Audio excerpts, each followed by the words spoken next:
What is going on, guys? It is Wrestlelamia here, back with another video. Now, following the shocking title turns at Super Showdown, what does the future hold for the new Universal Champion Goldberg and new Smackdown Tag Team Champions The Miz and John Morrison? Join us now as Wrestlelamia analyzes the 28th February edition of Friday Night Smackdown, as well as the wildest news stories and rumors you need to know, including could WWE cancel Wrestlemania, bad news for the 4th March Dynamite episode, the return of another retired WWE superstar, the full rumored lineup for Wrestlemania 36, another WWE superstar aims for Hollywood, and much more.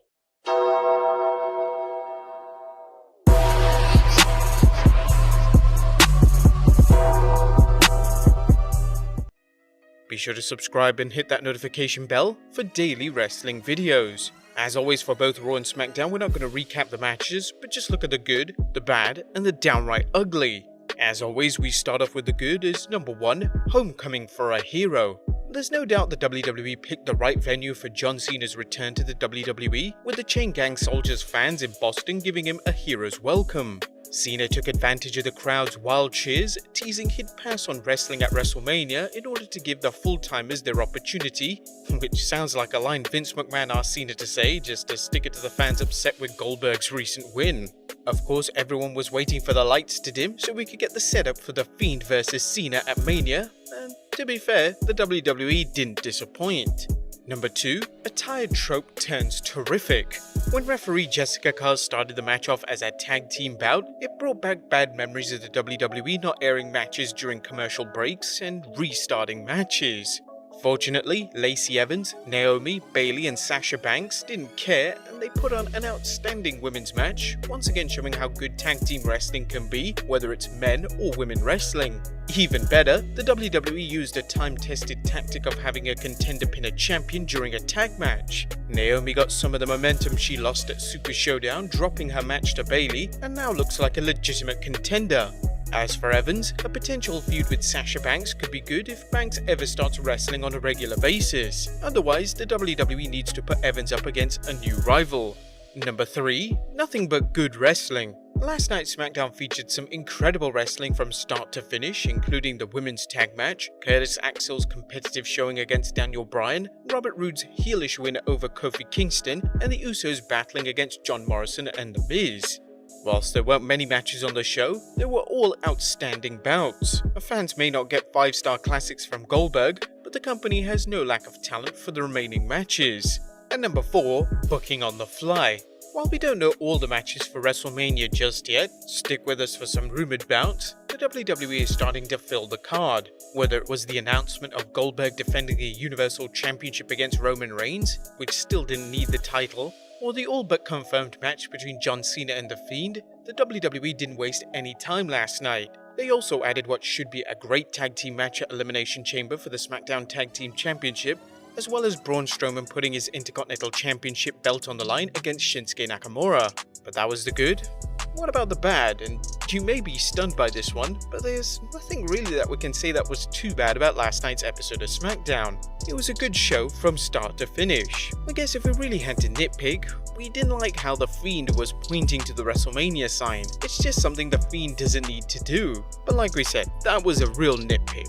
And again, going on from this booking standpoint, the title really doesn't need to be on Goldberg's shoulders for him to have a hype match with Roman Reigns. In fact, as we mentioned in previous videos, the belt would have been better left on The Fiend, and we could have gone into an even more intriguing storyline of whether John Cena could actually beat Ric Flair's world title record with 17 title reigns. But then again, as we said, those were just nitpicks. This is how it should be. It should be Goldberg versus Roman Reigns, and it should be The Fiend versus John Cena. Trust us and say, if you didn't watch SmackDown, go and watch that segment alone between The Fiend and John Cena. The crowd just went nuts. Of course, if there was no bad, there's no downright ugly. All in all, the WWE kept Goldberg's promo short, which was wise based on the fans booing him, but it still packed quite a punch when Roman Reigns came out to challenge Goldberg. Last night's SmackDown was booked wisely, focusing on what the fans wanted and downplaying the WWE Universe's current public enemy number 1, Bill Goldberg. What do you guys think of SmackDown though? Let us know in the comments down below.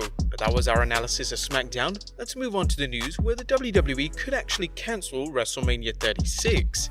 As concerns about the coronavirus continue, fans are beginning to ask what might happen to Wrestlemania 36 should the coronavirus worsen.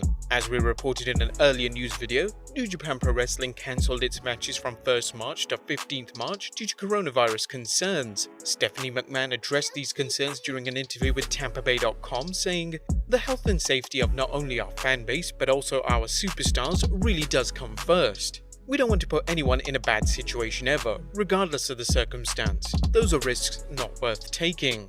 The WWE aren't the only ones keeping an eye on the situation, as according to the Tampa Bay Sports Commission's Executive Director Rob Higgins, "You've got to be nimble and you've got to be ready. 36 days is a long time, so it's hard to predict. I think we just continue to information gather as much as possible so that we are prepared as possible. As we've speculated, Vince McMahon seems to be pushing WrestleMania 36 to be a spectacular success due to the rumors of the WWE is looking to sell the streaming rights to its pay-per-views. While the coronavirus could lead to the show being cancelled in Tampa Bay, you can be sure Vinnie Mac has plan B so the show can stream. But then again, knowing how unpredictable the coronavirus has been in the last couple of weeks, it could definitely lead to major sporting events being cancelled and or those attendees not wanting to take the risk. Next up, another legend coming out of retirement for a title shot. Although fans are still furious about Goldberg's Universal Championship win over The Fiend, that doesn't seem to be stopping the WWE from bringing in more stars from the past to challenge for championships. This week's edition of the Wrestling Observer newsletter noted that rumor has it Beth Phoenix will team up with Natalya to take on the Kabuki Warriors for the Women's Tag Team Championship. It is likely the Phoenix return on Raw on 2nd March in Brooklyn to report on Edge's condition leads to an angle that starts to build for this one. One would think this match can't be announced until 9th March or later, since both Asuka and Natalya are in the Women's Elimination Chamber match. Now, we won't waste your time bemoaning a retired superstar returning and likely winning a championship when there are a variety of full-time performers who are more deserving, but let us know your opinions in the comments down below. Next up, an updated WrestleMania 36 card.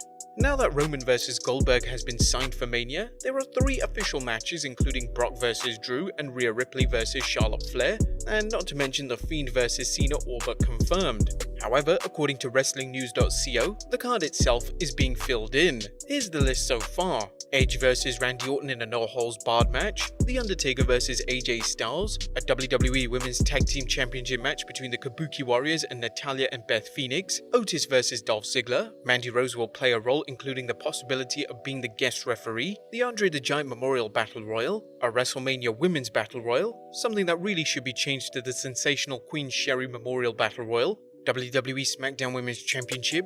Regarding Bayley's opponent, Naomi was originally planned, but that may have changed since they did that match in Saudi Arabia. Lacey Evans is a possibility. Intercontinental Championship, Braun Strowman vs to be announced. As noted, Braun did issue a challenge to Tyson Fury on Twitter. Oh god, let's hope that doesn't happen. WWE SmackDown Tag Team Championship as The Miz and John Morrison versus a to be announced team. WWE United States Championship, Andrade versus to be announced. According to WrestlingNews.co, last week's Elite card listed Rey Mysterio, Humberto Carrillo and Angel Garza as the other participants in this match. Might the fans see a ladder match for this title? And lastly, Kevin Owens versus Seth Rollins. The card looks excellent, but always remember that injuries and Vince McMahon's mercurial nature can lead to some abrupt changes. Next up, AEW is still looking at a record low attendance. Its 4th March episode of Dynamite looks like it might be setting a record, and not in a good way. This week's Wrestling Observer newsletter noted that the show in Denver, Colorado is in danger of being the lowest attendance in company history. According to WrestlingNews.co's Andrew Ravens, as of this writing, they had sold about 2,500 tickets up to this point. The record low is 2,950 for a Dynamite episode. AEW has had sellouts and it's had poor attendance for live events, just like WWE, showing it still needs to figure out what markets work best.